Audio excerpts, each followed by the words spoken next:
Poi tesorviore sa magia simula il cielo sull'eterno verano, sono solo adorno.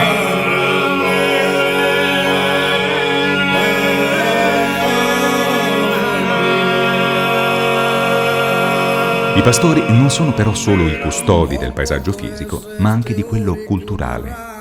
La loro scomparsa porterebbe alla perdita del senso più profondo delle feste religiose e laiche, delle ardie e dei carnevali, delle sagre e delle cavalcate. Senza i pastori, il panorama delle tradizioni sarde sarebbe percorso da mere simulazioni, con lo smarrimento del senso di identità che queste conservano. Qual è il senso del panorama culturale rappresentato dal pastoralismo di Sardegna?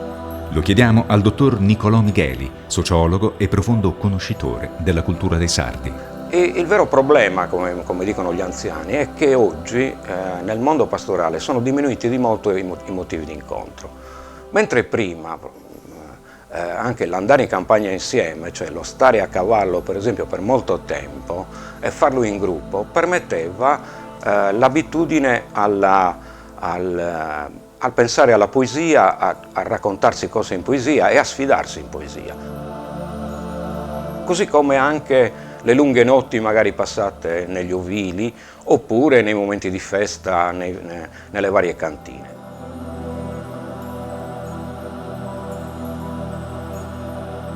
La solitudine tradizionale dei pastori non era una solitudine assoluta, perché loro tendevano sempre a trovare momenti di incontro.